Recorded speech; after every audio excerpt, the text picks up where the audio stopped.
Tea Party favorite and the now anointed GOP candidate for Senate in Kentucky, but Rand Paul had some explaining to do over a controversial statement about discrimination and civil rights. Here's what he said in April.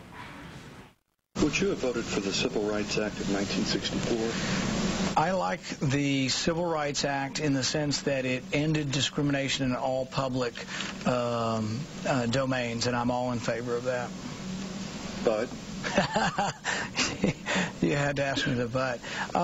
I don't like the idea of telling private business owners. I abhor racism. I think it's a bad business decision to ever exclude anybody from your restaurant. But at the same time, I do believe in private ownership. But I think there should be absolutely no discrimination in anything that gets any public funding. And that's most of what the Civil Rights Act was about, to my mind. And last night on the Rachel Maddow show, Rachel spent a lot of time asking Rand Paul to clarify. Do you think that a private business has a right to say we don't serve black people? Yeah, I'm not in favor of any discrimination of any form. I would never belong to any club that excluded anybody for race. What about freedom of speech? Should we limit speech from people we find abhorrent? Should we limit racists from speaking? I don't want to be associated with those people, but I also don't want to limit their speech in any way in the sense that we tolerate boorish and uncivilized behavior because that's one of the things freedom requires. The thing is if we want to harbor in on private businesses and their policies, then you have to have the discussion about, do you want to abridge the First Amendment as well? Reverend Jesse Jackson's with the Rainbow Push Coalition. Reverend, how do you respond to that? Well, he's playing with fire. You can't have it both ways. I mean, slavery was a private business, and people in slavery were private property. The federal government had to intervene, denying women the right to vote. Was a state's rights that had to be challenged by federal intervention. And so all the rights that we now enjoy as Americans are because the government had to intervene to stop private businesses and states from violating equal protection under the law for all citizens. Do you find any value in his saying that, look, here was his quote, does the owner of the restaurant own his restaurant or does the government own his restaurant? These are important philosophical debates.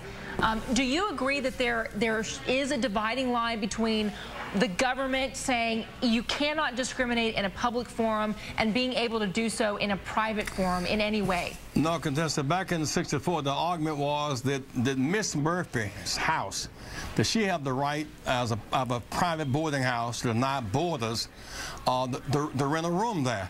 She does not have the right to do it based upon race. And so Mrs. Murphy's house argument lost. So he's arguing Miss Murphy's argument 50 years later. And so it is a rather backwards position. It is a narrow view of American rights. He's looking at America through a keyhole, not through a door, and he's looking in a backward mirror. He's not looking forward. We all deserve better. Jesse, Rand Paul also called this gotcha journalism. It clearly was an issue that he'd rather not be talking about, and he felt like he was people were trying to back him into a corner. He said, look, I want to take a stand here and say I'm against discrimination. Do you think that this is going to be an issue that follows him leading into the general election? Well, it defines him somewhat, because if you are against discrimination, you have fought the '64 Civil Rights Bill, which makes discrimination illegal. So if you're against discrimination, you fought the '64 Civil Rights Bill. He wants to have it both ways, and of course he's talking to both sides of his mouth, and that's not clear leadership. We should be clear on public accommodations of all Americans, the right to vote for all Americans, equal access for women for all Americans. He is speaking double fork, and we should have clarity, not forked tongue. Want to bring in Boyce Watkins of thegrio.com and a contributor, and he's also at Syracuse University as a professor. Mr. Watkins, let me first just ask you, what are your reactions to those comments? Well, obviously they're quite problematic. You know, I've been a black man for a while now, and words like that never sounded good to me.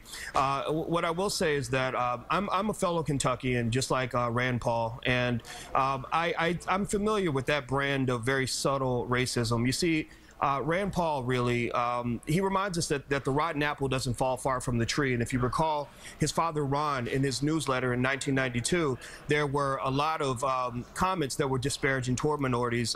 You know, I remember he said something to the effect of that the LA riots stopped because black people were off picking up their welfare checks. So Rand is a little more sophisticated than his dad, a little more civilized, and probably a little bit of a better person. But at the end of the day, it's still sort of the same old stuff that you got 20, 30, 40 years ago. I want to read you a statement that Rand Paul has now issued about all of this. He says that, let me be clear, I support the Civil Rights Act because I overwhelmingly agree with the intent of the legislation, which was to stop discrimination in the public sphere and halt the abhorrent practice of segregation and Jim Crow laws.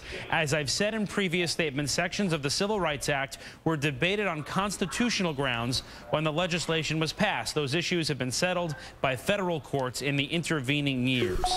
Are you satisfied with that? No, I think that he's doing what he's supposed to do, which is to try to cover the fact that he was brutally honest in what he said. And I think that this is an opportunity for us to really analyze what's going through the minds of the Tea Partiers. I think we'd be naive to think that every Tea Partier is racist, but we'd be equally naive to think that racism doesn't drive or accelerate or motivate some of the actions of the Tea Party. And so ultimately, when we do that kind of reflection, I think we should look at his comments for what they are and realize that he's not a person that believes in equality for all Americans, and that's why he's not somebody that we should support. Mr. Kane, I got to ask you, is this the new face of the Republican Party? What do you make of this? Well, Ed, it's the tiger they're riding. You know, before I was in politics, I was a civil rights lawyer for 17 years, and what I did primarily was Fair Housing Act cases. Here's what Rand Paul said in 2002 about the fair housing law that was passed in 1968. He wrote a letter to a local newspaper in Kentucky complaining about the Fair Housing Act and said, "A free society will abide unofficial private discrimination, even when that means allowing hate-filled groups to exclude people based on the color of their skin." This wasn't a gotcha question on a TV show. He wanted to write into the local paper to complain that a Fair Housing Act that had passed 34 years before was unjust, and a free society should tolerate hate-filled groups excluding people based on the color of their skin. This is very frightening stuff.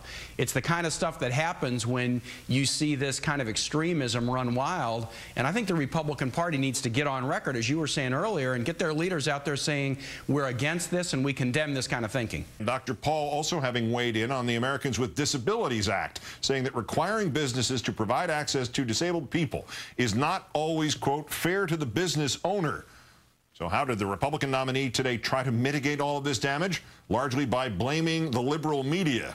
When in doubt, Dr. Paul telling listeners of right-wing radio this morning that the controversy is political theater dreamed up by the, quote, loony left. Earlier tonight, adding to CNN that it was the result of a news cycle that has gotten out of control. Meanwhile, Dr. Paul's Republican friends today all but pretending they had never heard of him. Again, not being familiar with the context of his response or his questions, I really can't opine as to his position. Okay, let's move on. You have no comment on that? Yes, I do. What is it? No, I support the Civil Rights Act. What about the Americans with Disabilities Act? Rand Paul says he wants to abolish that as well. I'm going to talk to Rand about his positions.